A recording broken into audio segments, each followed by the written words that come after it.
It somehow felt right, like a new memory slipping into an old album. You pulled out more of your treasures, a glass vial of sea glass you collected with your mom, a well worn notebook that smelled faintly of ink, and your laptop, which you placed on the desk. As you slid your clothes into the chest of drawers, you noticed that the sun had long since settled over the horizon. Packing had seemed so quick, and packing was another beast entirely. You found your way over to the window, hands full with a pair of tall pink glasses you'd been given all the way back to on your 18th birthday. Then lingered there, feeling the cool night breeze wash over your skin. So let me just get one thing straight. Basically, one day passed by, and we only sold one thing. It was like this tiny necklace. Oh my god. The soft glow of the full moon was already casting its silvery light through your room, and in the distance you could see the mountains that loomed like gentle giants, their peaks softened by a veil of mist that curled around them in dreamlike patterns. Here and there you could see faint trails of smoke rising from chimneys, fading lazily into the sky, but mostly everything outside was still. You turned away from the window, suddenly feeling that familiar feeling of being watched again. And in the corner of the room, you saw it. Something, a person perhaps, floating a foot off the ground, head tilted to the side as if it were too heavy to carry, staring at you with wide eyes. What in the ever-loving hell is... Your time is near. You can't hide from me any longer. The pair of glasses in your hand instantly fell from your grip, smashing on the wooden floor. Shards went in every direction. Ah, shit. Your eyes snapped back up in search of the person, but found the space she had occupied now empty. Am I not getting enough sleep or something? You kneel down, inspecting the damage. One glass had survived, luckily, so you collected that quickly and put it aside. The other one hadn't fared so well, though was in mostly large pieces. Grimacing, you slowly picked up and disposed of each piece. Ouch! And just your luck, the final one was the one that cut you.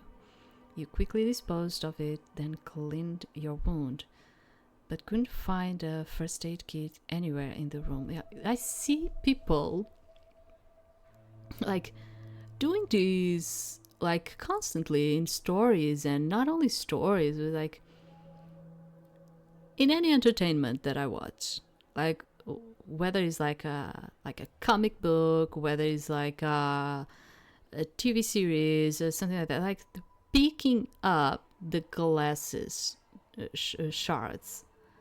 Like, what? Like, I never do that. It's like you just go and get like your what is the name of it? You just sweep the thing, you know, like it. I'm forgetting the name of the thing. You just do it like that. Like, you're not going to put your hands in there. Who does that? I don't know. I keep seeing it like that. Maybe there's one downstairs in the storeroom. It's just like, okay, it's usually used as a means to, you know, for these things to happen. It's just that in real life, it's like you broke something. You're going to just pick it up with your hands like shards of glass? No.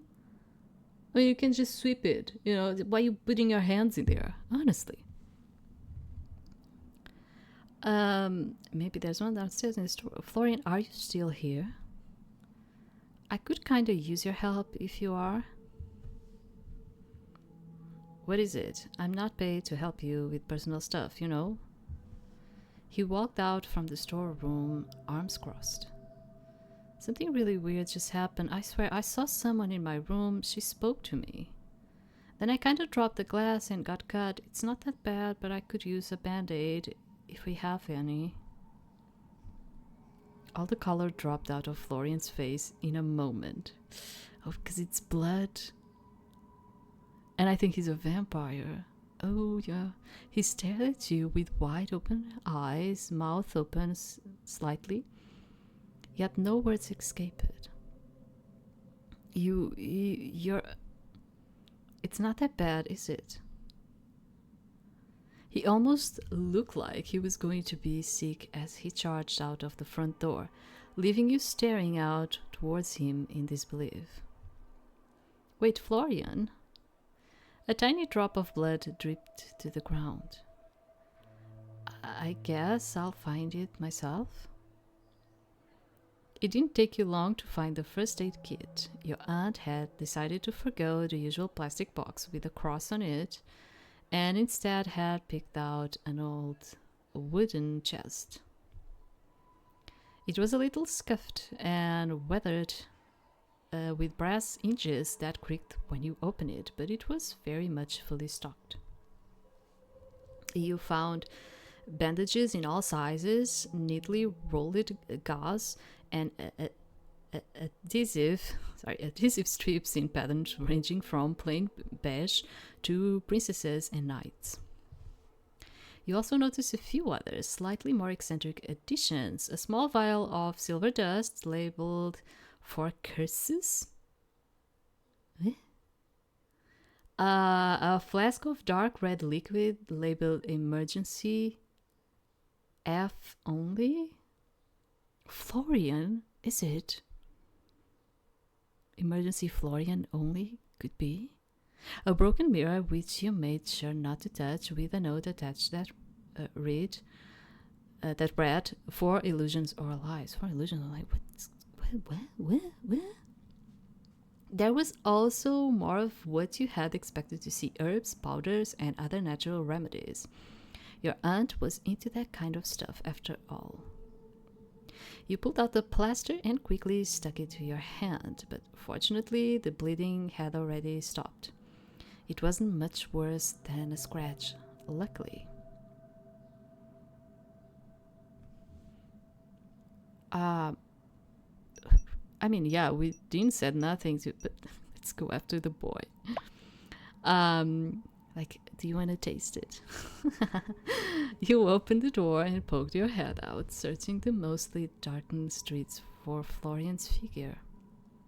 No matter where you looked, though, you couldn't see him. It seemed he didn't just step outside, he was gone. I didn't mean to upset him. I'll have to apologize tomorrow. Giving up for the night, you headed back upstairs and into your room, then settled into bed. Just like that, you fell asleep, surrounded once again by the unfamiliar scent of the store.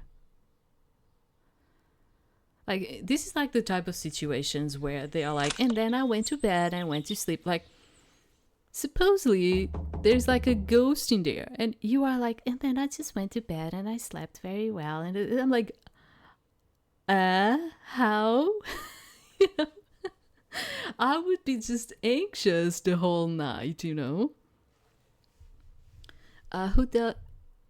Your eyes shut open to the sound of someone banging on the door downstairs.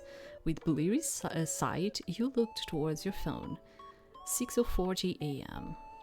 Not Florian then? I'm getting up. The banging on the door continued. It got louder the closer you become. Stranger, too, because it sounded less like someone's fist and more like a hunk of metal. I'm coming, no need to break the door down. My lady, I humbly kneel before you as both protector and servant. From this day forth, my life is yours to command. What is this? Is this like, what is the name of the stay, fate, night kind of thing? Whatever. I don't remember the name. What is the name? Like, fate, stay? Fate's Day? I don't know. Something like that. Something of the kind. I, Dame Lucille del Rosario, of the Order of the Crown, do hereby swear an oath upon my honor and my blade. No harm shall come to you while I yet draw breath. Your enemies shall be mine, your struggles mine to shoulder. What the hell? The mysterious knight lifted her head, looking directly towards you. You thought it was hard to tell with the whole helmet thing going on. Even if it shall cost me my life, I shall stand by your side. I ask for nothing in return but the chance to serve a worthy cause. By my oath, I shall be your steadfast shield and your loyal sword. What? At 6 in the morning? Honor and stuff is great, but at 6 in the morning, I would actually be awoke by that time, yeah, because I don't sleep. I have issues sleeping. So 6 for me would be probably totally fine, yeah, but not for most people. Honor and servitude know no time limits, my lady. The suit of armor rises, straightening out to stand taller than you. I think I might still be a little confused. I understand trust does not come easily. Please, rest easy, my lady, for I shall prove myself worthy of your trust. Okay, hold on a second. First of all, please just call me Irina. I'm afraid I cannot, my lady, for that would be improper. Please? If you wish it, then I will make it so, Irina. Thank God. Keep calling me my lady, and it's going to awaken something in me. Okay, good. Now, what's with the whole get up? Get up. The armor? My deepest apologies, it was not my intent to arrive here underdressed. I beg your forgiveness. What do you mean underdressed? You're in a full suit of armor. This set is hardly more than ceremonial. Lady Sylvie gifted it to me as a gesture of goodwill, and I wear it with pride. Alas, it is ill-suited for the trials of battle. A fine display, to be sure, yet lacking the weight and reinforcement required of true combat gear. Lady Sylvie deemed my true armor too imposing for daily wear. Intimidating, I believe she said. Rest assured, should the need for battle arise, I shall be ready. The armor gifted by Lady Sylvie may shine with splendor, but my true steel lies close at hand, prepared to serve. You know my aunt? One moment. The knight tilted her head slightly, then reached up to pull the helmet free from her face. For a moment her face was obscured by the shadow of the morning light, but then she shook her head. You watched on in amazement as waist-long hair tumbled free in soft waves, brushing over the polished shoulders of her armor, framing a serene, resolute face. Her eyes met yours, clear and steady. Holy shit, where did all that hair came from? I feel like there's so much to unpack here. Please forgive the dramatic display. Irina, helmets do little to flatter, but duty requires practicality, even at the cost of appearance. To answer your previous question, before making your acquaintance, I was in service to Lady Sylvie. With your arrival, it passes on to you. Do not fret. I will not stand in your way. You will hardly know I am here, but while you are in this town, I will protect you and this store with my life. I'm not totally sure that will be necessary, but thank you. I am but a humble servant. Your thanks is kind, though unnecessary. You watch as Lucille, now helmetless, takes her place beside the doorway, sword strapped to her hip. I must also beg your forgiveness for not being present upon your arrival. I have had troubles with one of the contraptions in my place of living, what Lady Sylvie calls my apartment. A contraption? Yes, a magical device that produces water as if from thin air. I believe a curse was put on it, and water began to flood as far as the eye could see. Fortunately, a sorcerer removed the curse, and now it works as intended. Does she mean her sink broke? So, okay. You work with my aunt, but your sink broke yesterday, so you couldn't come to greet me, right? That is correct, indeed. So, you live nearby? Yes, though I am not originally from this town. Oh, me either.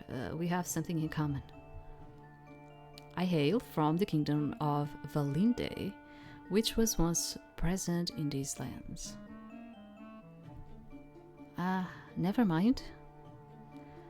I see that you are still in your night clothes. Do you require help in dressing? Huh? Are you offering to undress me right now? I believe that getting dressed requires one to first be undressed, yes. You need not question my intentions. They are entirely pure. I only wish to serve. It's too early for this. I think I'll be okay. I'll go get dressed and come back in a minute. Please take all the time you need, my Irina. I will guard the store in your absence. Lucille took her helmet back from where she put it aside, then slid it back into the place. There's someone claiming to be a knight standing in my store, and for some reason I feel like the strange one right now. You headed back upstairs. Slipping off your pajamas, you shook your head. You'd never met a knight before. You were beginning to feel like maybe this was all one long extended dream. To be honest, I kinda dig it, though. I did want things to be different, right? Can't get more different than a knight waking you up at 6 in the morning and pledging allegiance to you. Lucille still stood by the door, posture perfect. She almost looked like one of the antiques on display. How's keeping order going?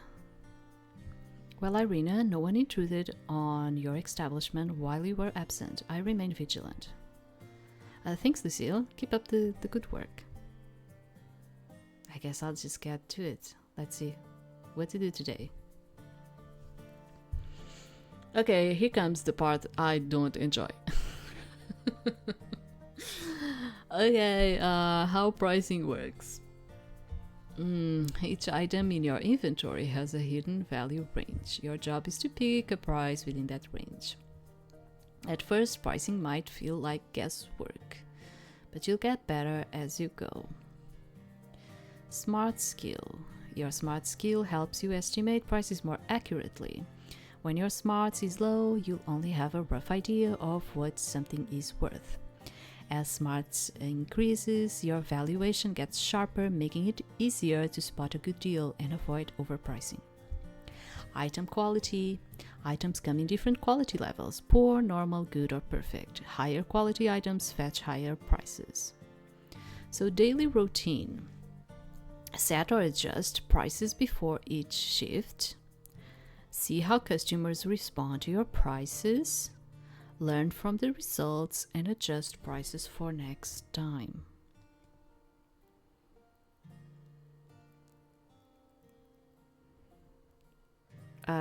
Drag and drop items to your schedule.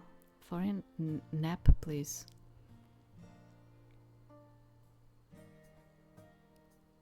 Do I have things in here? No, I don't have nothing, right? What? Clean the store? Amanda. Do I need to do something in there? No. I don't have like nothing to drag and drop, right? I don't think so. So, yeah. I think the store was kind of like clean, right? Man, the counter. Is it like the, do I need to click? No, I don't. Okay, I don't think I need to do nothing. Okay. Oh my god, why is it so hard to click on this game? What was the other place where I was like clicking and it was like doing nothing?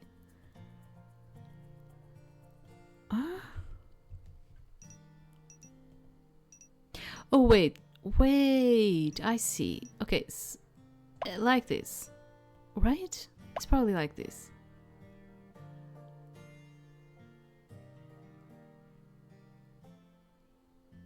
Morning, afternoon. Okay, I think it's like this. Okay. Because when they were like talking about dragging, I thought it was like objects, and I was like, I'm not seeing any objects in here, you know. So I was like,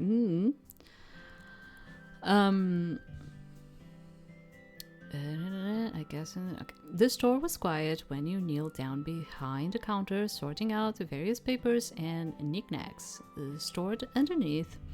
And boy, there was a lot of papers and knickknacks. Your aunt was nearly on the level of a hoarder. She had receipts stored away from 2 decades ago, brochures for long-closed restaurants, and enough loose screws to build a small airplane. How can you even amass this much stuff? You pulled out a stack of magazines, again some decades old, and began to categorize and sort them before your eye caught on a small unlabeled white envelope between the pages. You removed it carefully, noting how pristine it looked. It certainly wasn't as old and as all the other junk you kept behind the register. Flipping it over, you noticed it was also unsealed. If it's not addressed to anyone, I guess it's fair game. Curiosity got the better of you, and you sat down on the stool and opened the envelope, pulling out a crisp sheet of paper from within. The handwriting was instantly familiar, neat, sweeping strokes, each word pressed with the kind of confidence only your aunt seemed to have. Still, there were faint marks of hesitation, a word scratched out here, a sentence started and abandoned there, unusual for her. You smoothed the page and began to read, putting aside any guilt over your nosiness.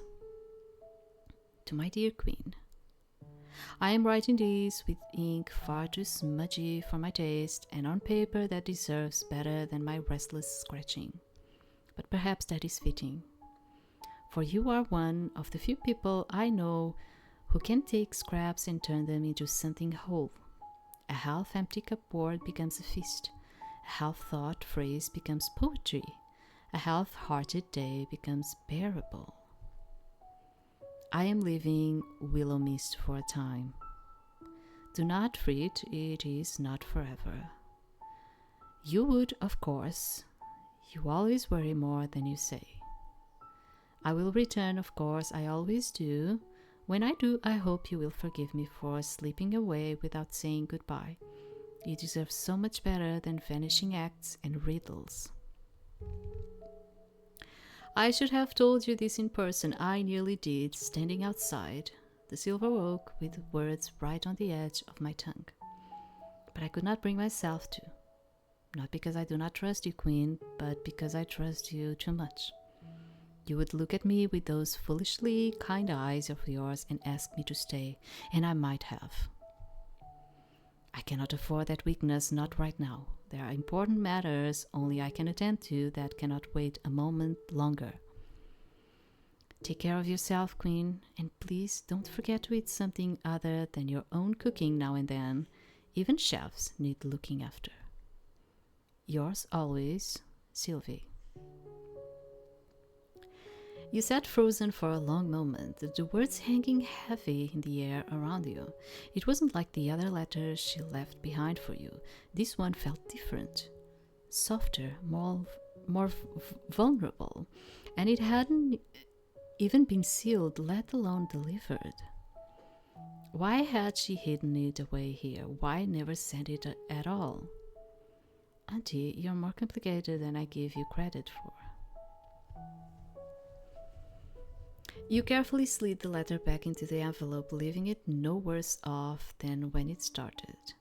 You could easily have slipped it back between the magazines to remain hidden forever. It wasn't your place. But something stopped you, and you instead stood up and headed towards the door.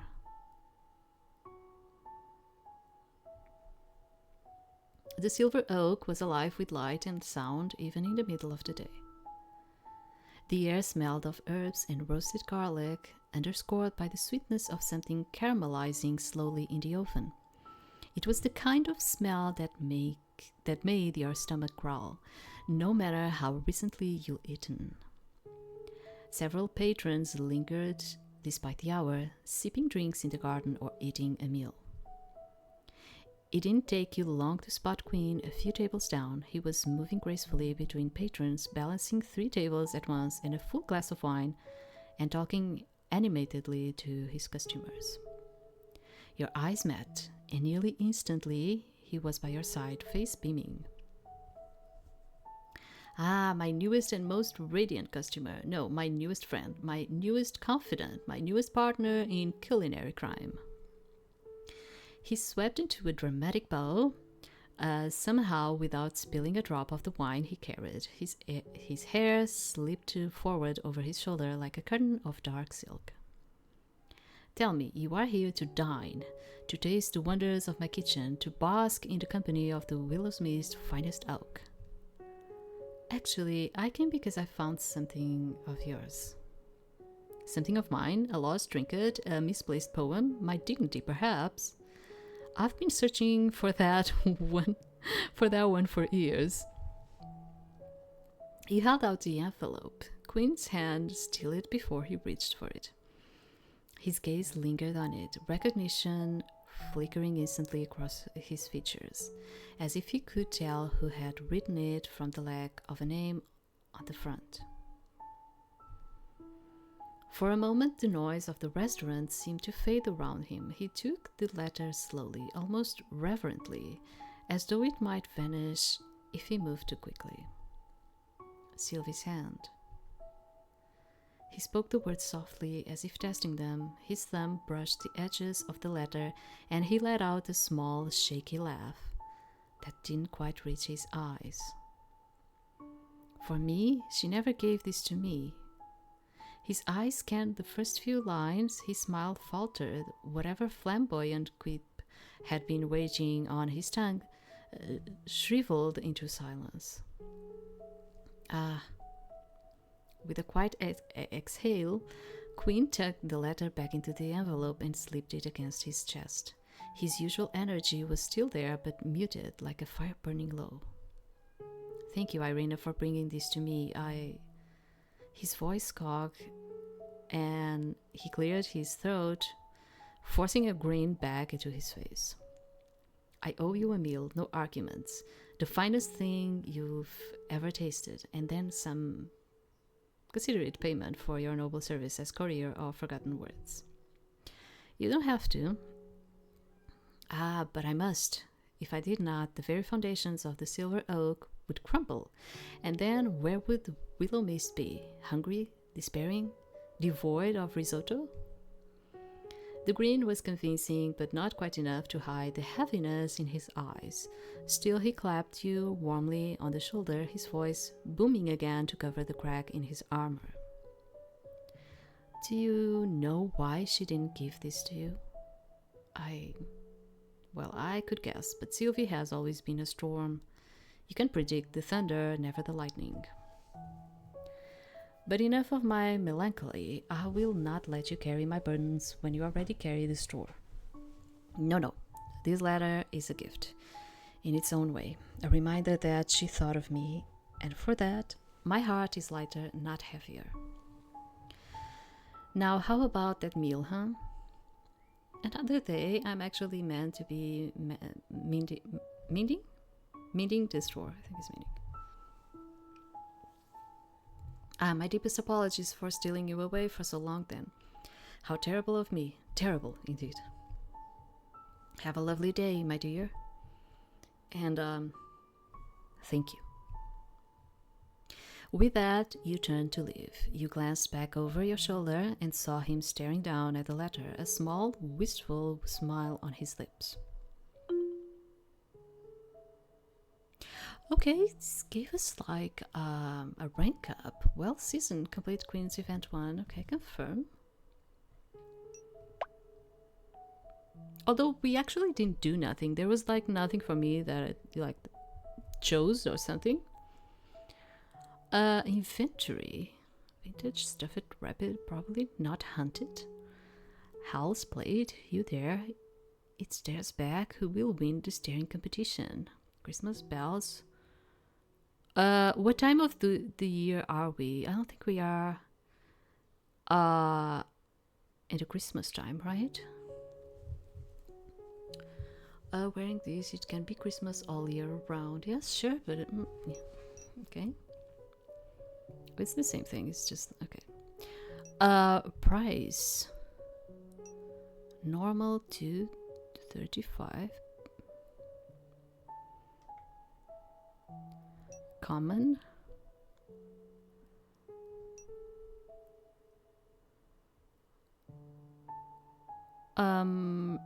Okay. How do I do this? Oh, I need to put the price. Okay. Let's put it. It's a vintage one. Let's. Okay, is it too much? But it's a vintage one. Let's go 8. It's still low, depending on like seeing the prices, and then maybe 10.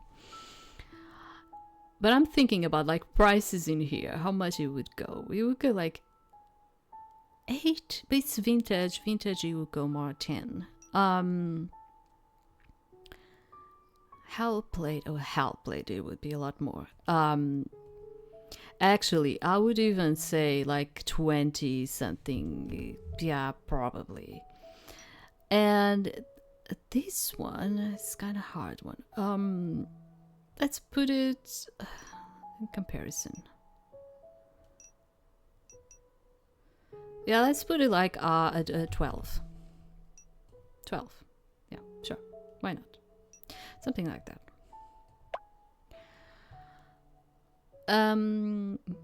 You get seated behind the counter, ready for today's customers.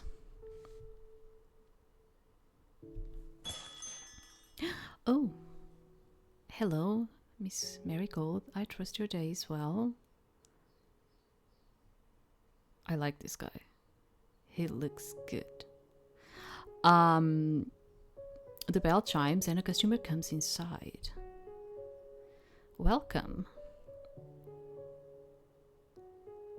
The vintage stuffed rabbit has more charm than I like to admit. Do you like cute things? Is that reasonable enough? I'll take it off your hands. Okay. Thank you very much. Until our next appointment. You can come here like every day. I don't mind. See you next time. The customer leaves the store. Hi, not Granny Sylvie. The bell chimes and a customer comes inside. Okay. Welcome. I can't buy anything now, but I'll dream about them and maybe that's enough. This was fun. See you next time. The customer leaves the store. You saw 2 customers today, but no one else is coming now. The door chimes rang as someone clad in protective gear once again entered the store. You looked down at your watch. 11:58 a.m. Perfect time for a break. Morning. Sir Florian, one can hardly call it morning any longer. Do the morning sun's rays offend you so grievously? Yeah. You cannot bring yourself to join us until they have won it? Lucille crossed her arms to the distinct sound of metal scraping against metal. She looked menacing like that, with her helmet still on. Florian just shrugged. It didn't seem he found her menacing at all. Yeah, nice to see you too. I don't know why you're acting all surprised. I've always started in the afternoon. Look at them both, covered from head to toe. A night rises with the dawn, ready to meet the day's challenges head on. Yet you appear content to let half of the battle pass you by. I'll leave the night shit for the night, if that's alright.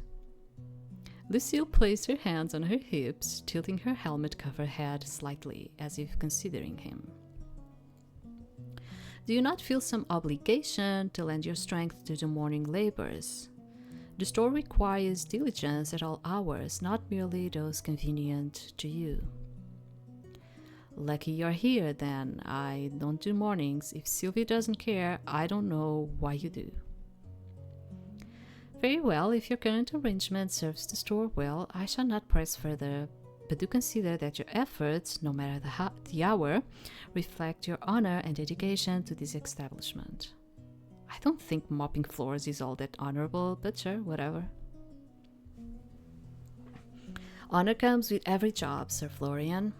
Whether one yields a blade or arranges wares, it is the spirit in which the task is performed that matters the most. Do carry on then, but know that the dawn is a most inspiring sight, should you ever choose to witness it. Yeah, I know, maybe one day. Good, I trust we shall work together most admirably today. When Lucille went back to standing by the door, you used the opportunity to catch Florian by the wrist and pull him aside. Florian? He pulled his wrist away from you, eyes on the ground. Right, I forgot about last night. He'll cross that bridge when I've dealt with the elephant in the room. I'm guessing you've met Lucille before. Hard not to, seeing as she's always here. Maybe you can explain to me why there's someone in a full suit of armor in our store then, please? Trust me, that's not her full suit of armor. You should have seen her when she first turned up. Sylvie hired her a few months back. My aunt did? Yeah. That's what she does. Takes in strays. We really don't need an armored guard for an antique store, but she got the job anyway. I guess it gives her something to do. Why does she think she's a knight? Because she is one, apparently. I don't know. She looks like a knight to me. How could she be a knight? She has a sword. Is that the only requirement for a knighthood? Okay, fine. She has a sword. Can't argue with that. Listen, about last night, Florian looked back down to the ground again, avoiding eye contact for a few moments before sighing and looking back to you. I'm scared of blood. Huh? That's all it was. I was surprised. Sorry. You should have said something. I wasn't trying to scare you. No, forget that. I apologize. I should have dealt with it myself. Come here. Florian grabbed you by the wrist. It was a light touch. He was careful not to hurt you as he pulled you towards the counter. Then he left you for a moment before returning with the same first aid kit you used yesterday. Have you procured an injury, Sir Florian? Shall I fetch a physician? No, I've got it handled. I'm fine, Florian. It's a tiny cut. I already fixed it up. You are supposed to change it twice a day. Am I? So it heals properly. I didn't know that. I guess I'll just sit down. He dug through the wooden box, pulling out some antiseptic and new bandage. You really don't need to. I should be able to do this much. I have to. Sylvie said I should do shit like this. At that, you shut your mouth. Florian looked so serious in that moment, like this was about more than just a band-aid. He sat you down on the edge of the counter, then peeled away your old bandage after putting on a pair of disposable gloves.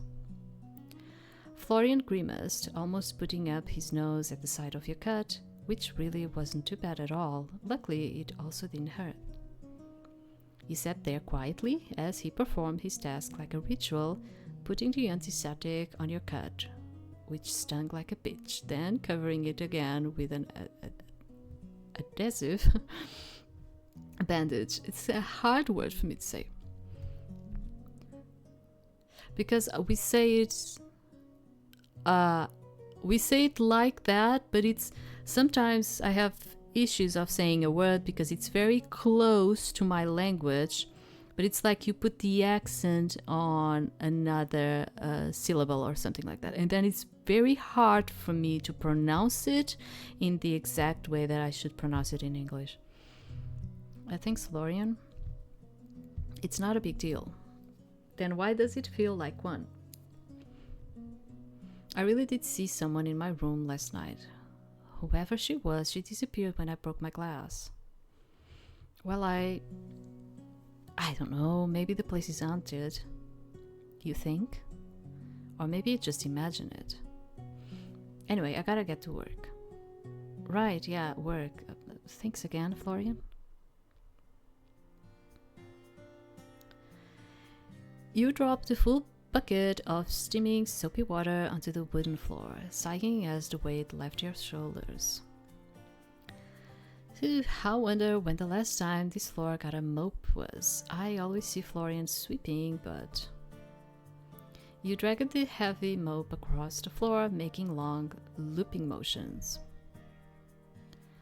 Irina, you wield that mop with all the grace and power of a master swordsman. However, if I may offer a suggestion, please, I'm all ears. Lucille smiled, then walked behind you, gently reaching around as if she was going to embrace you, but instead she took hold of the mop. Her arms looped around your body. Okay. Like this. With a gentle, graceful motion, she swirled the mop across the floor. The secret is not to swing, but to caress. The water should glide across the floor as effortlessly as the wind through the leaves. I didn't realize mopping was a part of being a knight. A knight must be able to wield any tool with grace. Long before I was allowed to hold a sword, I was instructed to hold a broom. Yeah, broom. That's what. When we were talking about the glass, I was like, "What is the name?" Like a broom. Yes. It was not coming. So you're saying that once I've mastered the mop, you'll teach me how to swing a sword? It would be my greatest honor. I suppose that means you'll have to stop hugging me then. That's a bummer. At that, she backed suddenly and sharply, retracting her arms and standing upright. My apologies, Irina. That was not my intention. Please forgive my impropriety. No, it's fine. It's not every day a beautiful woman holds me close. I should be thanking you. Lucille turned and cleared her throat. There was a slight pinkness to her cheeks. Inwardly, you laughed. It was such a delight to fluster Lucille. You took the mop back in hand and tried to apply her technique. Oh, this is like the dice kind of thing, right? Let's see it. Click to roll. Oh, that's pretty good. Yes. When you finished mopping, the floor was left glistening, the sunlight glinting off the wooden floor. Lucille really knew what she was talking about. Oh, the cleanliness is in there. Sorry.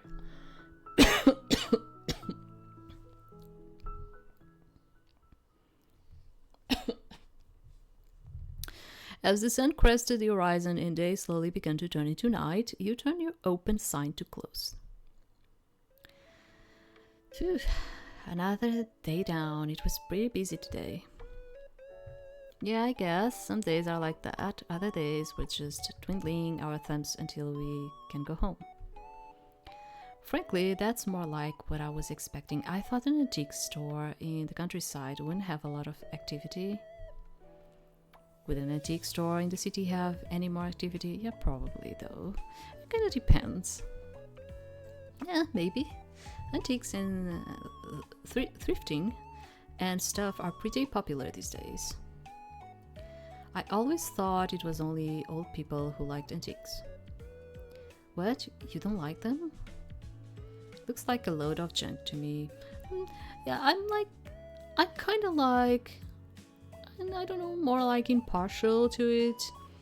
Like, there are things that I like antique, like, for instance, like the plates and dishes and all of that. Like, yeah, I kind of like them, like when they are old, because they feel like they were made with other types of quality. I don't know how to put it, but I'm not so much into the antique kind of thing. Yeah, it depends. It depends the type of object that we're talking about. Junk? You should not say such things, Sir Florian. I really wish you'd just call me Florian. Lady Sylvie has spent her lifetime curating this collection of fascinating oddities.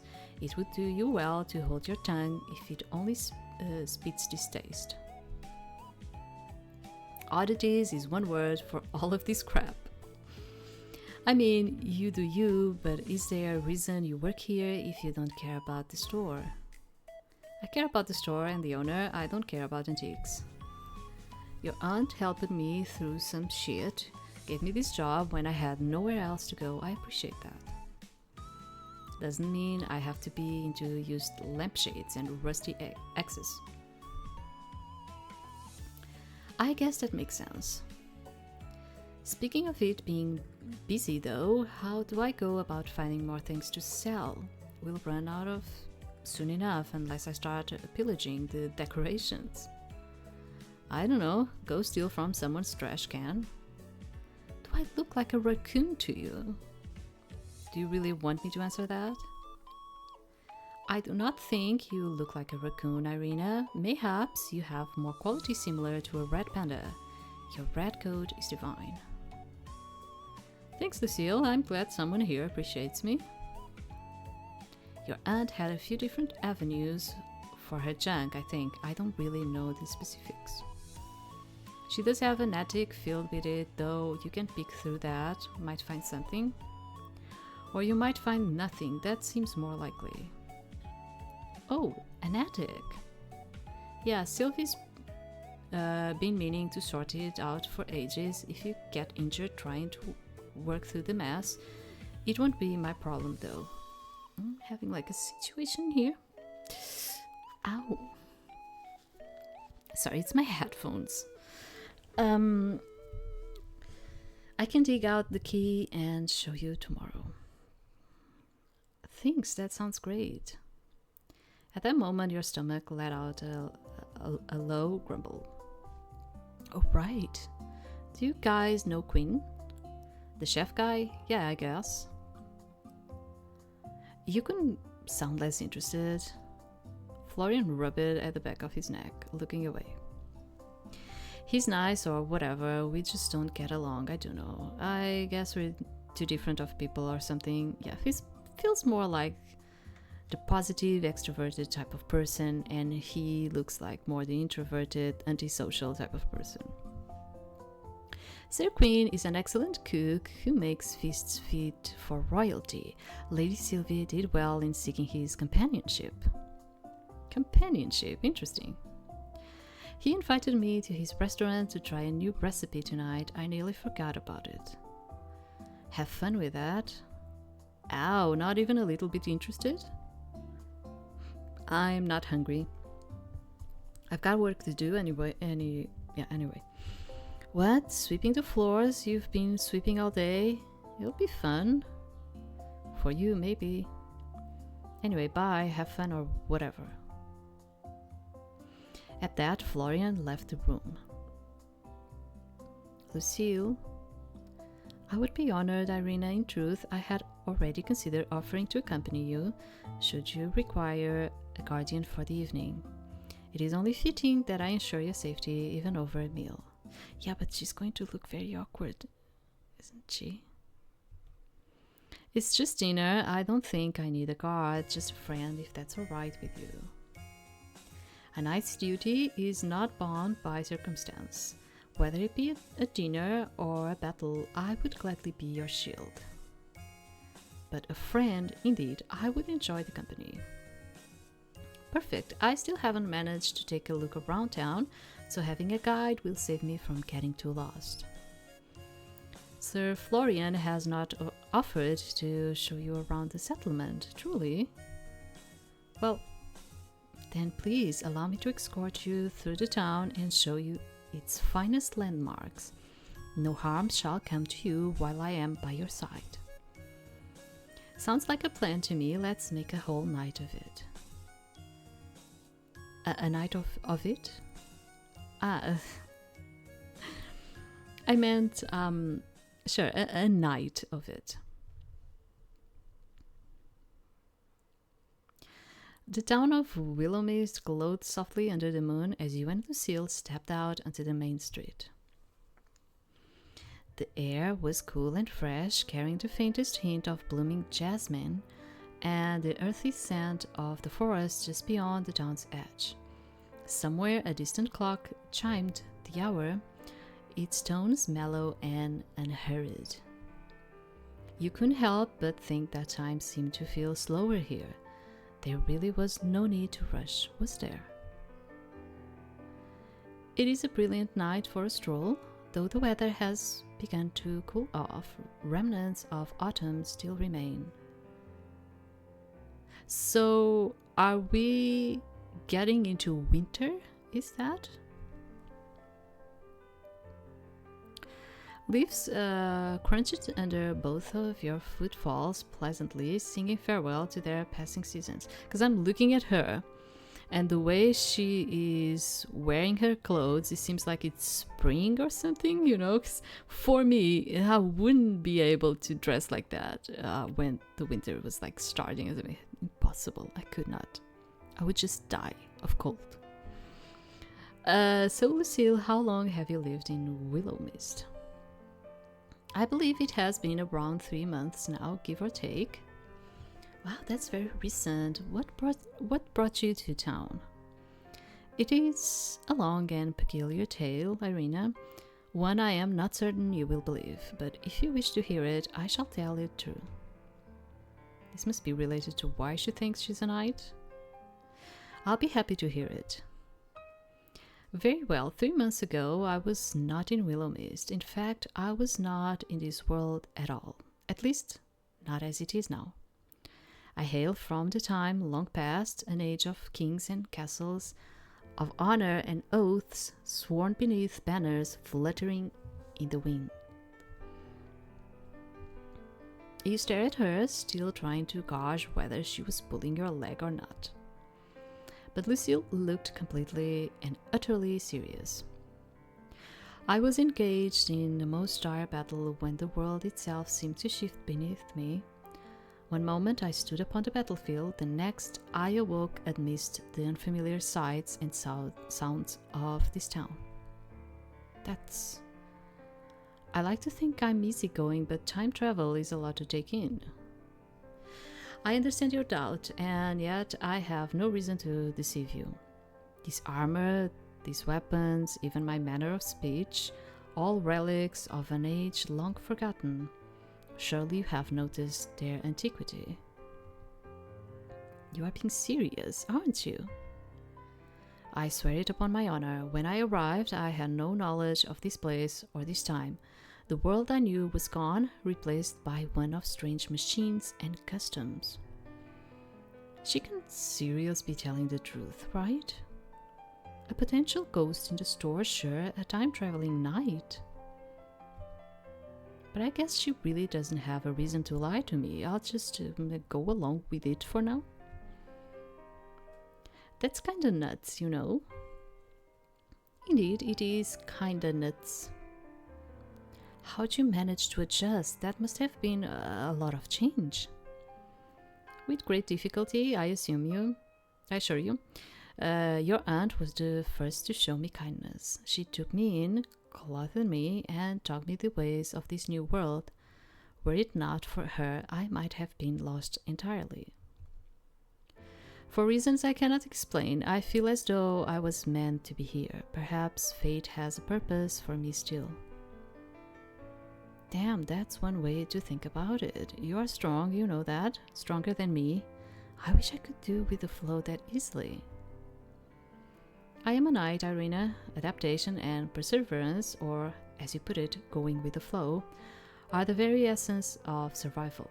I have pledged my service to you not only out of duty, but because in this unfamiliar land you have given me purpose, and for that I am grateful. Why do you think you are not strong, Irina? I see no reason to doubt yourself so. Strength is not measured solely by the swing of a blade or the weight of one's armor. It lies in the choices we make, the burdens we carry, and the resolve to continue forward when the path is uncertain. I suppose so. When did you become a knight, Lucille? I was 7 when I was sent to the local lord's castle to begin my training. 7? That's so young. I'm 26 now. I feel like I've done nothing with my life. I fear that I would choose wrong. So much time has passed by. I've seen friends start families, get married, climb the career ladder. But I'm still the same as I was 8 years ago. Is that why you choose to come to Willowmist? It felt like something I could do, a choice I could make. So I guess so.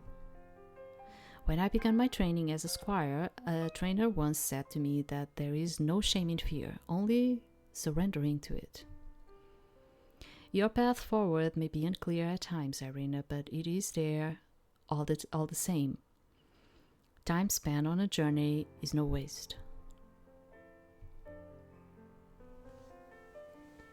Yeah, she actually talks in a very cool way, you know, like everything she was like saying in here, I was like, yes, she is right, you know.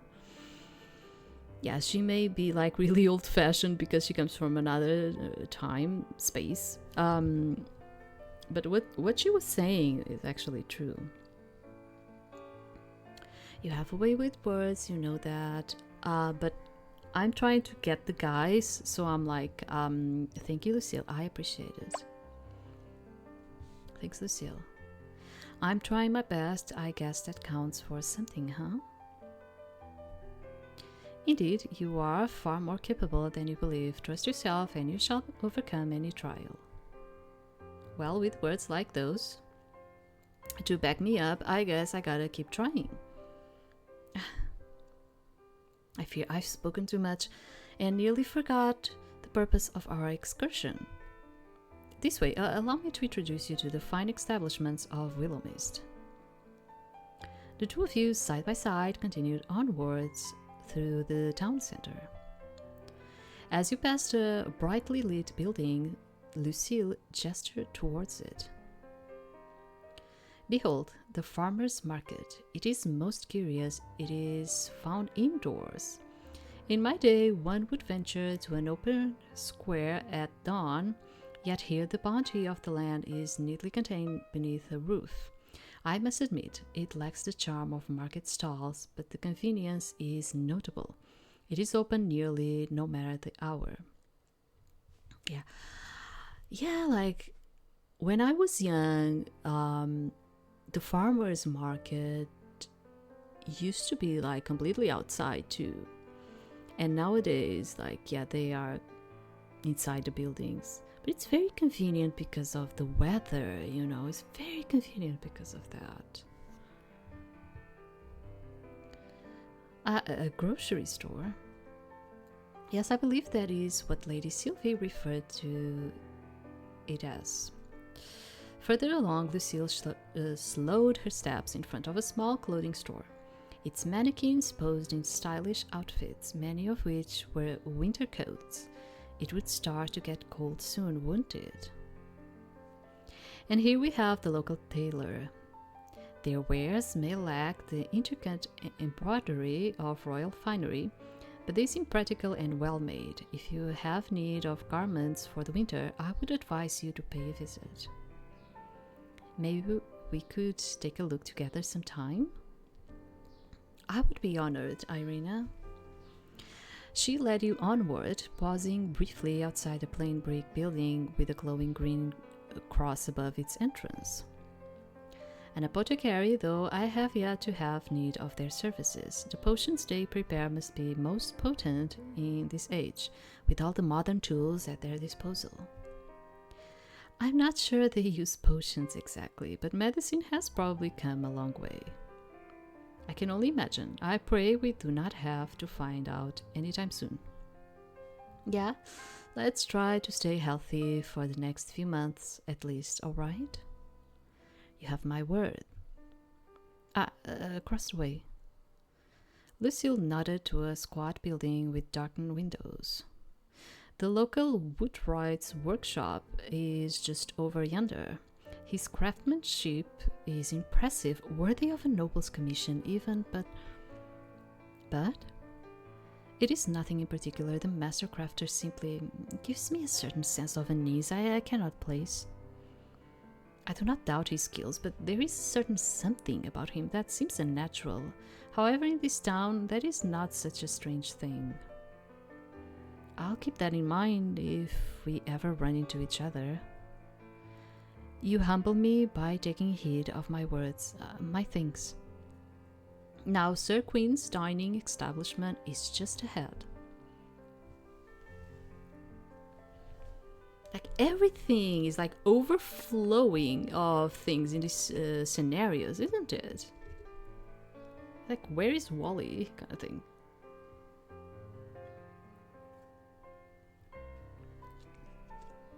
The atmosphere of the night seemed to change as you stepped into the Silver Oak. You were surprised to find it mostly outdoors, but that surprise was certainly not disappointment. Strings of twinkling lights crisscrossed overhead, casting a soft golden glow that danced off wooden tables and the cheerful faces gathered around them. The air was rich with the mouth-watering aroma of sizzling meats, freshly baked bread, and a faint sweetness of roasted vegetables. Every now and then, the scent of herbs and wood smoke waffles passed, carried on the gentle evening breeze. Plates of food and frothy pints of beer made their way to tables, the clinking of glasses mingling with bursts of laughter and lively chatter. I'm liking it. It's just very narrative driven. Once again, like putting books on visual novels. Yeah, like it's such a Western thing though. Yeah. Instead of like just bringing us the visual things that keep in the Western, we keep having like this thing of like bringing books into our visual novels. Is such a common thing. I don't know how to put it in another way. And I think it's because the developers do not have an idea of how the original, I'm talking about the original visual novels which came from Japan, how they are actually made and what type of script do you actually are supposed to write to make them, okay? And I've seen it all. I've seen, especially in the Western visual novels, I've seen it all. Like, because I read a lot of the Japanese ones, they usually have the same kind of thing going on in there. They know the type of script that is needed. They know that when they want to create a manga, they are going to do a kind of a storyboard. When they are going to create a visual novel, they are going to do a certain type of script. And then when they are doing a book, they are doing another type of narrative writing. And this is like the major thing that I see when I'm encountering the Western visual novels, which is super duper heavy on narrative. Like you are writing books for this, writing books, literal books for this. And the real way to do this is not to imagine the story. And I've read enough to tell you this, and because I graduated in literature, and I can tell you that the correct way to do this in the original Japanese visual novel way, is not to write to write the script as a book. Okay, it's not. And do not think about it as a storyboard manga either. Do not put it in that way. The best way to actually write a visual novel as the Eastern does is to write it as you would write a script for, how would you say it, like, you know, like those Broadway theaters kind of things. Okay, it's like you have a name for it, I'm not remembering. It's like a theater kind of thing, script. I'm not talking about cinema, I'm talking about kind of like Broadway, I don't know how you call it, it's not coming to me. Where you have, and why am I saying this? You have dialogues going in there, and you have a scenario. And that scenario, many times, you know, when you have like those situations, like you cannot be changing the background scenario all the time. You change from time to time. And this is how the Japanese create their visual novels. And this is how the pure visual novel is written as a script. You need to imagine as you are writing a script for those types of, I don't know, the name is not coming. You know, like kind of like Shakespeare kind of thing. Do you understand what I'm trying to say? That type of script. That's what I'm talking about. Yeah. So, and this is how they create it, which is like, it doesn't mean that you're not going to have parts where you have a certain kind of narration. Yes, because you're going to need those to put the situation in a certain place, you know. But it's mostly motivated by dialogue and interactions between the characters. And the Western visual novels, because no one has ever taught them about how to actually write a visual novel as it is written in the Eastern. They want to copy, but they end up not copying it because they keep writing the script as books and not actually as a script in its way of like a theater script. I don't know, it's not coming to me. Do you understand what I'm trying to say? Then you have this, which is like, for instance, this one is kind of like, I'm feeling like, oh yeah, I mean, it's been fine. I've played in here with you some others that I wasn't so much into it because the narrative was just killing it. And in here it's kind of like, it does have a lot of narrative, but the dialogue is kind of like balancing it, so it's kind of like, okay, I'm actually enjoying it and all of it. But once again, feeling it a ton like of narrative driven kind of things, so Western visual novel kind of like, yes. Yeah, once again. So someone at a table in the corner strummed a guitar. You came. Of course, how could I turn down the best chef in town? I brought a friend, I hope that's alright. The more the merrier when it comes to food, huh? Please, I reserved a table just for you. Sit.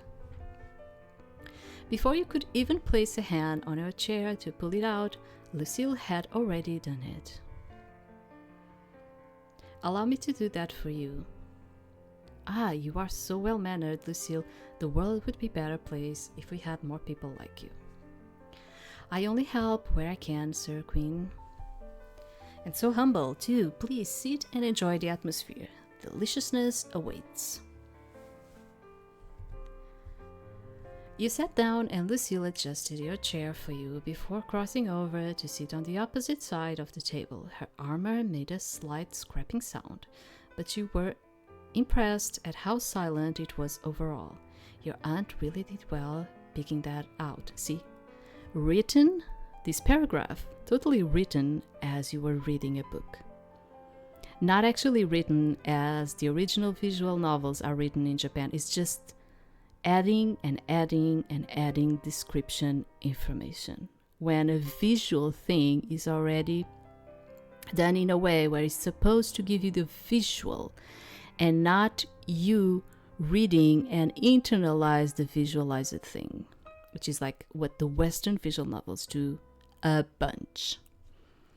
Like, do you needed all of this information? You didn't need it. That the scrapping sound, and it was like your aunt did well in picking that out, and like you didn't needed this. You need this type of narration when you're reading a book. When you're reading a visual novel, you don't need all of this information. It's not needed. Well, she managed to get but I'm not saying that this is cool, okay? I'm reading it, I'm liking it, I'm enjoying it. And as I said, there are some that have this, that are like fine, and there are some of them that is just narration. And this one, actually, it's not like that. We have a lot of dialogue going on here. It's just that I really feel, because I'm so used to the Japanese ones, that I really feel, when I come to the Western ones, I really feel the difference. And then I notice that I think it's because the developers do not know how to actually write an original visual novel one. They do not know how to script it. But it's not their fault. No one told them how. No one. Where's the manage to get the armor like that anyway? Where'd she manage to get the armor like that anyway? I swear, there's so much I don't know about her. Maybe I'll get to ask when she comes back home. It's only 3 months away, after all. It's also okay to put like monologues when you're doing these scripts. It's also okay. In fact, it's better if you put monologues than actually filling the visual novel with narration. Because what is most important in a real visual novel is the interaction, okay? That is like the prime thing in there. Not narrative, is the interaction. And monologue is in certain way an interaction that you have with the things around you and the way you think about them. You seem deep in thought, Irina. Oh, my bad. I was just thinking about my aunt. A fair topic to be consumed by. Your aunt is a wonderful woman. I'm almost jealous of you and Florian, you know? Jealous. You do honestly know her better than I do. All we know each other from is letters. Even now, I haven't seen her in, 21 years? That is indeed a long time to go without seeing one's own family, yet you cannot deny the bond you shared through your letters. A connection nurtured by words alone is no less meaningful. Yeah, but it's different, isn't it? I know her as my quirky aunt from the countryside who likes herbs and crystals. You, this town, really know her. Everyone I've spoken to seems to look up to her. She is the best of Willowmist. I do not think it an exaggeration to say that this town would not flourish as it does without her. Big shoes to fill? You needn't fill her shoes, only bring your own. Lucille leaned back in her chair, her eyes flickering away from you. Nevertheless, I understand the weight of the time lost. Probably better than anyone, I'm sorry. There is no need to apologize. Time, though it may slip through our fingers, grants us the moments we have now. And it is what we choose to do with those moments that truly matters. Though I need not remind you, Lady Sylvie did not ask Florian or I to attend to her most prized possession while she was absent. She asked you. In truth, it is part of the reason I have so quickly trusted in you. Lady Sylvie herself believes in you. She could have at least left me some instructions if she believed in me so much. Forget talking about me anyway. I'm more interested in knowing about your knightness. Do you truly find it so interesting? I do.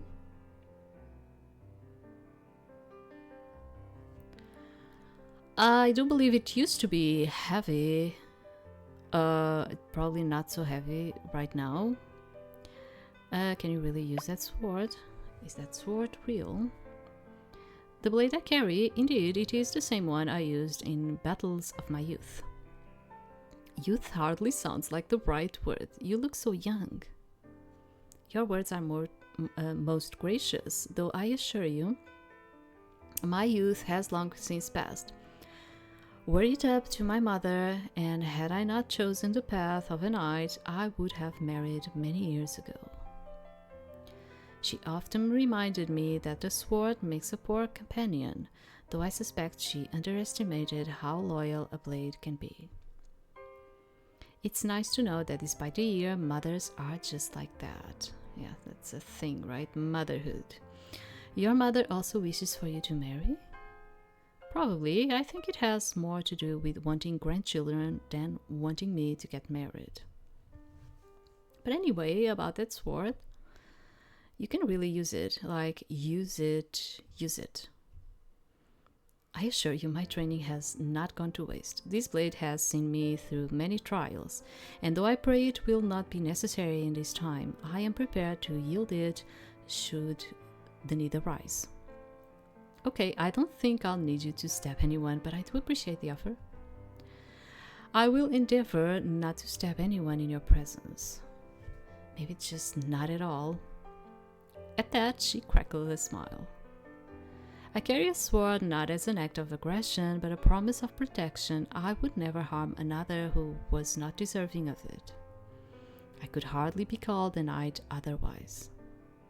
You're making me want to see you swing that thing. I bet it will be real cool.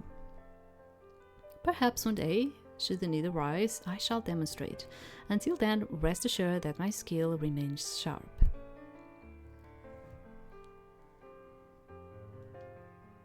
I don't know, so knights allowed to get married? Sorry, but I've got to ask, knights can get married? They can. Indeed, though there are some limitations. We may not marry commoners, nor people of higher status unless arranged by our lords. That is actually true. It used to be like that. It's actually true. I guess I just thought knights had to, stay single like monks or something. Of course not. Not at all. While some knights do choose to forego marriage in favor of their duties, it is not a requirement. We are permitted to wed, provided the union aligns with the expectations of our station. Yeah, true. Like that. So what happens if you fall for someone who doesn't meet the rules? We have like this idea that falling in love and people would marry with people they loved, and there is actually a very recent type of situation. For years and years and years and years and years, people would marry for marrying. There was no attachment to the word falling in love to it, okay? And I think because we live times where we need to fall in love for things to happen, we think about that in that way. But it wasn't like that. For them, what was the normal, the average, the normal was just loving someone is something, getting married is another. And although nowadays we cannot put those aside, during the old days, it wasn't like that. But I think most people do not have this idea, but it was like that. then one must choose between desire or duty. It is not an easy decision, but a knight's honor lies in loyalty to their vows. How complicated. Here I thought modern dating was difficult. Such is the life of a knight, but I would not trade it for anything. Honor and duty are the cornerstones of my existence, and to stray from them would be to betray myself. We don't actually have to go really far away. Like my grandmother, she was from the 30s. The 30s. And even during the 30s, the idea of you like marrying because you love it someone, that was like something that was like, no. You just married because your parents chose someone for you. Kind of things like that. It was like, and they would not even consider, at that point, they would not even consider, oh, it is because I love this person or something like that. Or they would not even. It was just something that it was like that. I don't know how to put it in another way. Like that idea of combining marriage with loving one another is something that we have now. But for many, many, many centuries, it was not even connected one thing to the other, It wasn't. So, does that mean you've never, fallen for someone?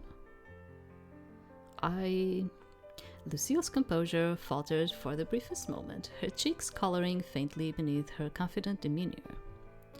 No, I have always prioritized my duties above such matters. There was little time to entertain the notion of romance. Okay, I'm trying to not date her. Did you ever regret it? Well, maybe you'll get the chance one day. Maybe not. I don't know, did you ever regret it? Regret is a strong word. I do not regret taking up my oaths. No, I believe this is the correct path for me. Even without romance, I have experienced the love of camaraderie, loyalty, and shared purpose. Those bonds are no less valuable to me.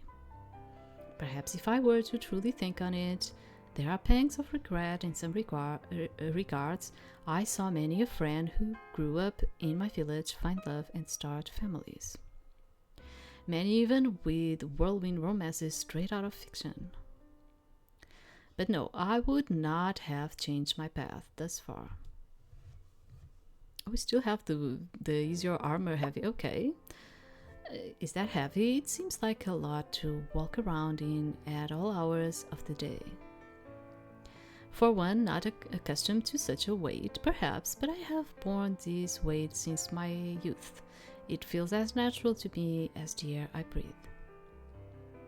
She glanced down at her polished armor, her expression thoughtful. Truthfully, this set is quite light compared to the one I wore when I first arrived in Willowmist. That armor was forged for battle with heavy plating and chainmail beneath.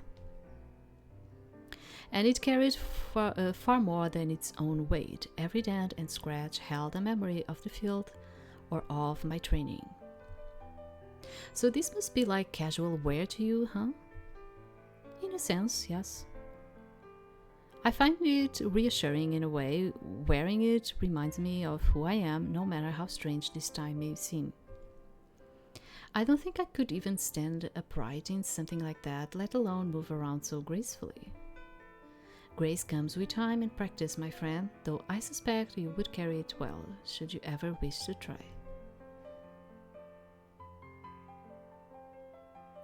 Bon appetit! Dinner is served. Queen appeared as if from thin air, then placed 2 dishes down, one in front of each of us. What you saw would have been fit for the finest restaurant anywhere. The creamy bits were so red it almost surprised you. If it is delicious, then you will sing my praises through all of Willowmist. If it is not, then simply strike me down, as I could not bear the thought of serving our lovely Sylvie's family anything less than perfect. Well, she brought a sword, so let's hope it's good. I am near trembling in my boots. Please, taste. It smells delicious. You raised a fork full of the risotto to your mouth. The creamy texture, the tender rice, the velvety sauce, it was beyond delicious. As you chewed, the earthy flavor of the roasted beets, almost sweet, filled your mouth. Queen, this is delicious. Magnificent. You do not understand how that warms my heart so. I had worried for a moment. My preparation time was cut short last night. The full moon does things to a person sometimes. You understand, huh? Nevertheless, enjoy. Fine company makes a meal even more delicious, huh? You look back over towards Lucille, who seemed to be enjoying her meal just as much as you were. Quinn wandered back through the tables, smiling and chatting to each person he passed by. Everyone looked happy to speak to him. He's really nice. Indeed, he is a noble man with a noble heart. We are fortunate to have him in Willowmist. Complete Lucille's event 1. Okay. Leveled up. Okay. Level up. You are now level 2. Okay, it appears up here. Skill points +1. You continued eating, eyes passing over the various people that sat at the tables. There were all kinds, friends, couples, families. The atmosphere was extremely pleasant, and it was easy to fall into the town's rhythm. Absent-mindedly, you looked past Lucille's shoulder, your eyes locking onto someone sitting a few tables away from you. Ah, look at this guy. That guy does know how to cut loose. I guess he just doesn't like me in particular. Oh well, no loss there, I suppose. Hey, Lucille. Yes, Irina? Don't turn around too quickly, but do you know him? She spun around incredibly, obviously. Sir Emmett, yes, he is often around at the store assisting Lady Sylvie. What do you think of him? Lady Sylvie believes him to be a man of his word and extremely talented in his work. So my aunt likes him, that's good. He's a bit cold. As far as I'm aware, he is like that with most people. Sir Emmett likes to keep a professional distance from much of the town. Gonna make that man my friend. Maybe something else too. I'm gonna make that man my friend if it's the last thing I do. I certainly hope it is not the last thing you do, but I will happily support you in your endeavor. You will? Indeed, though he does not say it, I can only imagine that keeping such a distance becomes lonely at times. Putting that aside, however, perhaps it is time for us to take our leave. Both of your plates had long since been scraped clean, neither of you daring to leave even a single crumb behind. We'll have to do something to say thanks to Queen. He didn't have to do all this.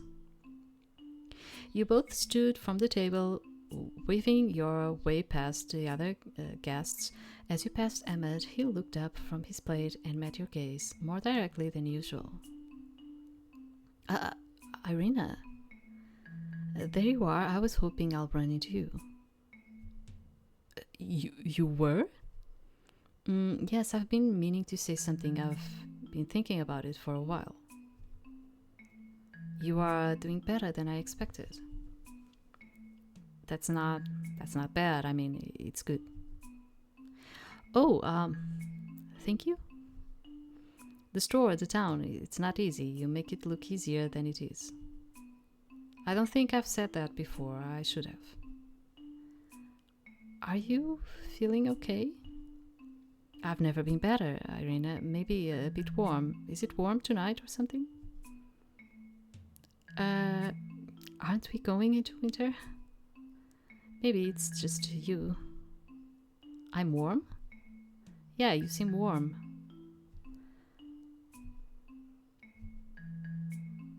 What was I saying? Something about me being warm? Right, that. You should stay. Oh, as fun as that sounds, I'm actually out with Lucille tonight. His face. Why? We were having dinner. I should have asked first. Next time, have dinner with me. Like, this sounded very, I don't know, like a situation that suddenly just happened too fast. Do you understand what I'm trying to say? Like, because he was always like so not minding us, and then suddenly, just because I chose what I chose, I'm going to make him my friend, then suddenly we have a situation here. Yeah, it was kind of weird. Yeah, sure. Okay. I would like that. Good, that's good. Get home safe and don't forget you promised. I'm not going to forget though. You hurried away with Lucille waving thanks to Queen on the way out.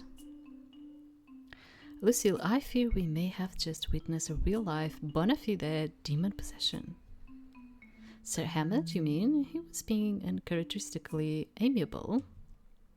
He shot me down instantly when I suggest hanging out together outside of work. Perhaps he had a change of heart. You are wonderfully charming, Irina. Thanks, but I don't think so. Seriously, we need to call a priest or something. I shouldn't let that distract me, though. Lucille, thanks for coming out with me. I had a great night. Food really is better with good company. You have my thanks for allowing me to accompany you, Irina. It was truly wondrous to get to know you as a person. Do you live far from here? Want me to walk you home? That would be unnecessary. Please allow me to walk you home instead. As your knight, it is my sworn duty to ensure your safety. To allow you to escort me instead would be unthinkable. Willowmist seems pretty safe and quiet, though. I don't think you need to ensure my safety or anything.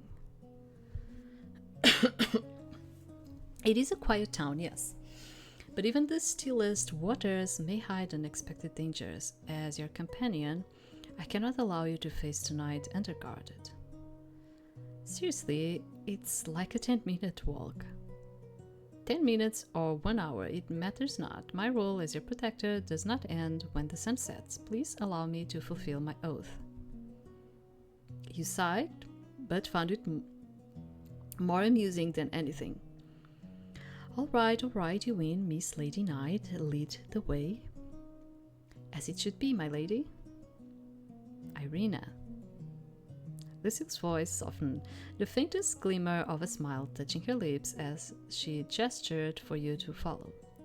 Together you stepped through the cool night air, the quiet streets of Willowmist stretching before you. Right, Irina. By the way, I have something in here, and I was like, I was not even seeing it. No, yeah, it's the available one, right? Charm? Smart, slack, handiwork, style. Things to remember. The most valuable thing in this shop, time. So, charm. Your ability to negotiate and sweet-talk customers. Charm increases the chances of customers paying more during haggling, buying time more than one item, and offer you better deals in markets and auctions. A keen eye for value and a sharp mind for history. Smarts help you accurately access an item's worth and spot fakes before they cost you. A knack for being in the right place at the right time. Luck increases the charm of rare items appearing in markets, auctions, and random events, and sometimes you just get lucky. Steady hand and a talent for repairs. Handiwork boosts the quality of restored items and increases the odds of getting the shop sparkling clean. Style. An eye for presentation and a flair of arrangement. Style draws more customers to the shop and makes your wares more appealing, raising your chances of making a sale. To be honest, I think all of them are important in here. All of them. Let's go with charms, though. Oh, can I click? No? What? How do I do this? Oh, click to assign? Okay, it's like this. Trying to understand this. Like 0, 0. Have 1 with Lucille. Okay. So, there we go. I am now safely deposited back home. All is well with the world. Now I feel bad letting you walk home alone. Please do not trouble yourself with such thoughts. If anyone even entertained the notion of harming me, I would be able to defend myself. And as you say, Willowmist is quite safe.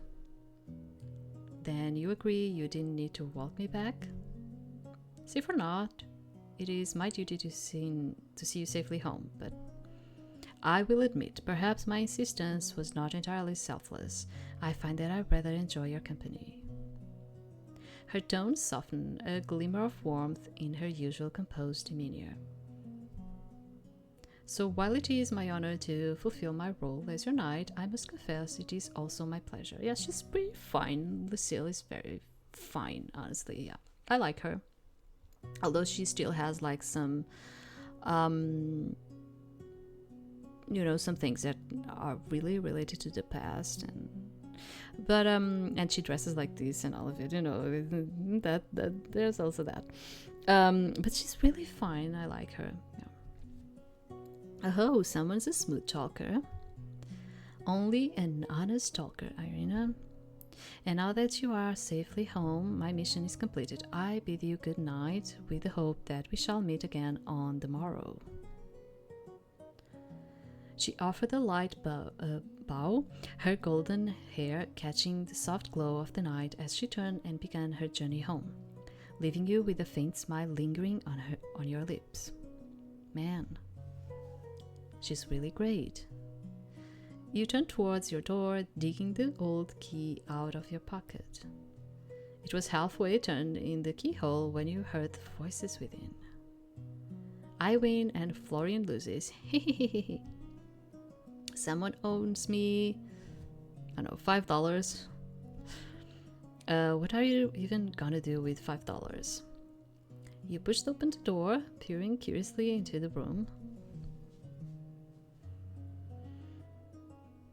It was like kind of like another funny thing, which is like in here we do not have like a $1 bill, and like you had in there, and it was like so funny, like $1 bill, so funny. Yeah, we do not have that.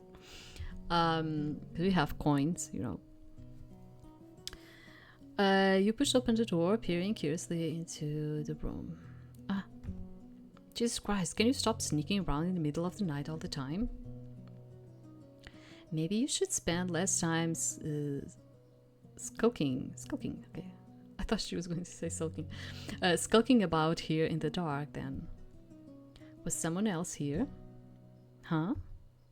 I thought I heard you talking to someone. At your comment, he rubbed it at the back of his neck, looking away. What weirdo would be hanging around here this late? You, for one. I work here. At night, alone in the dark. So just talking to yourself then. Guess so. Anyway, I'm busy. You sure look it. How was dinner? It was lovely. Quinn is an amazing chef. You really missed out,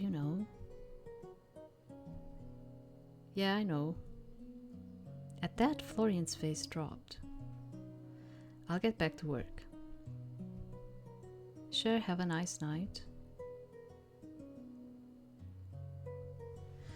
You let out an audible sigh when you finally reached your home away from home. The weight of the day's events had finally begun to settle on your shoulders. Every day seemed to be like that lately. Now dressed in your pajamas, you got yourself a nice, cool glass of water and settled down on a chair. Willowmist sure was strange, and boy, you were enjoying it so far. I wonder what was up with Emmett, though. He said he'll stop by sometime. Maybe I'll get the chance to ask him. Maybe he really was swayed by my overwhelming charm. A gentle breeze reached you from the open window, and you closed your eyes, leaning back and enjoying the feeling. And then you heard rustling. Opening your eyes, you saw a piece of paper of some kind of drifting on the wind before settling on top of the wardrobe. What the man, I'll close the windows if trash comes in on a breeze.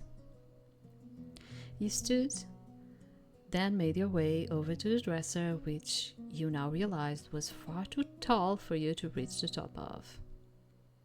Great, I'm going to be stuck with trash forever. That wouldn't annoy me at all. Like that's my life all the time. Like everything is always in a place where I cannot reach because I'm freaking tiny as hell. She's not, but I am. I'm just this dwarf kind of. I'm a dwarf, honestly.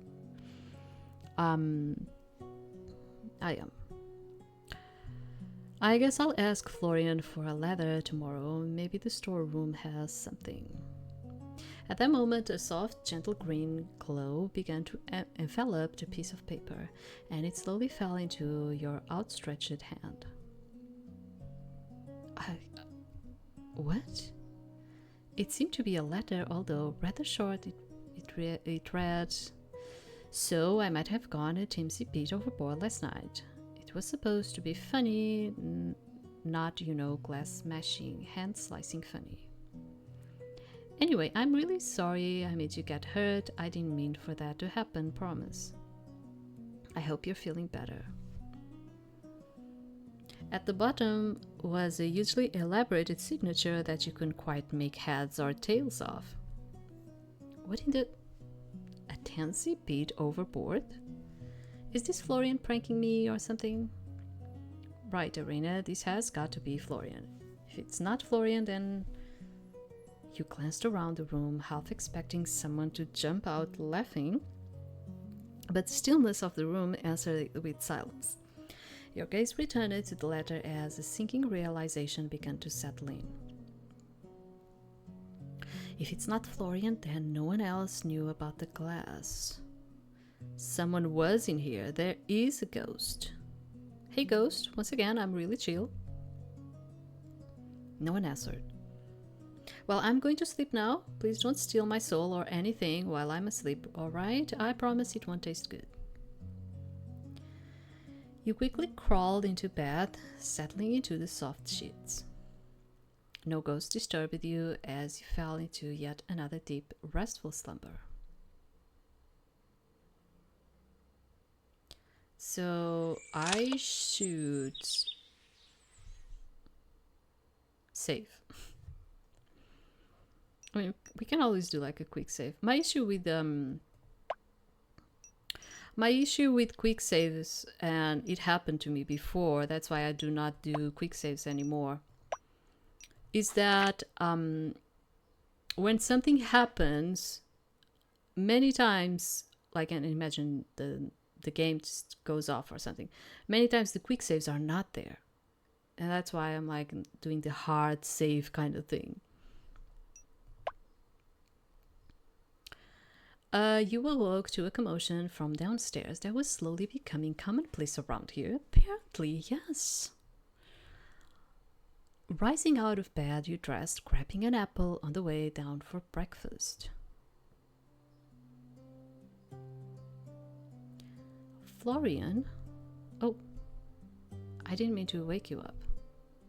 You found Florian mopping the floors again and a toppled over suit of armor that had previously been leaning against the back wall, sprawled out on the ground. Sir Florian, you ought to take heed. Though I admire your dedication to arriving earlier in the day, it is no use if you cannot perform your duties correctly. It was an accident, okay? What are you doing here so early? Wait, you did go home last night, didn't you? Florian? I was busy, alright? You can get off my back about it. Busy with what? I mean, what's going on, dude? Why do you feel like you have so many work to do inside of this store, you know?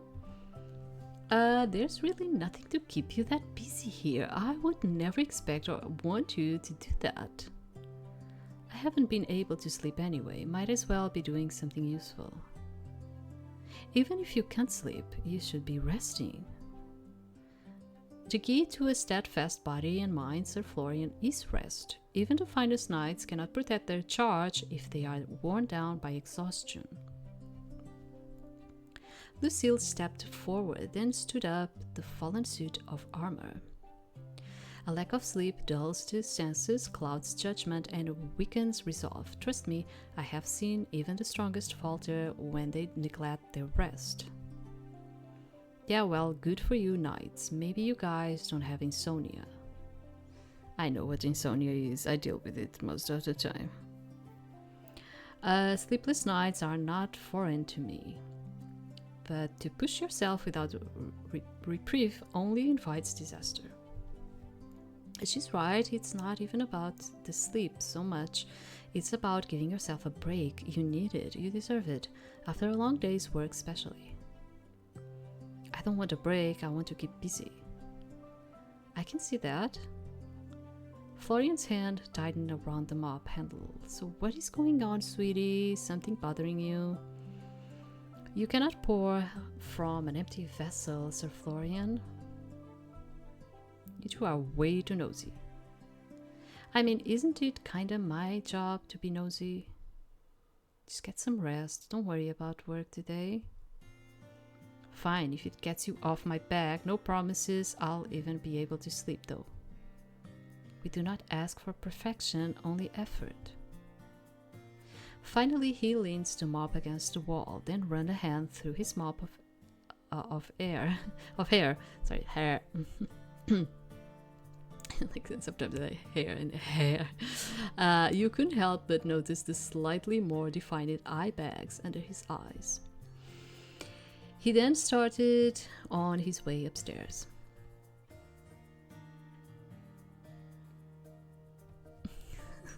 Sure, let's flirt with him too.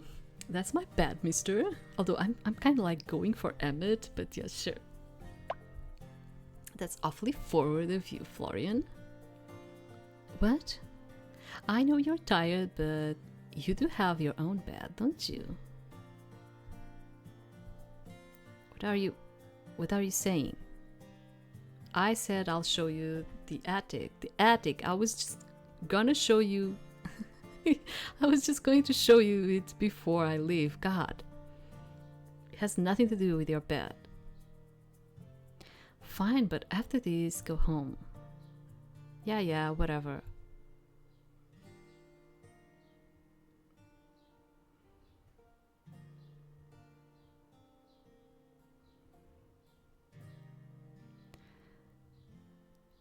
Dust motes danced through the beams of light that filtered in through the stained glass window at the back of the room.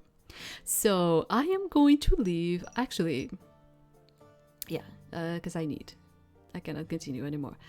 I am going to leave. I can put it in here. Yeah, I'm going to leave the good juice with Florian for tomorrow. Okay. I'm going to wait for tomorrow for that.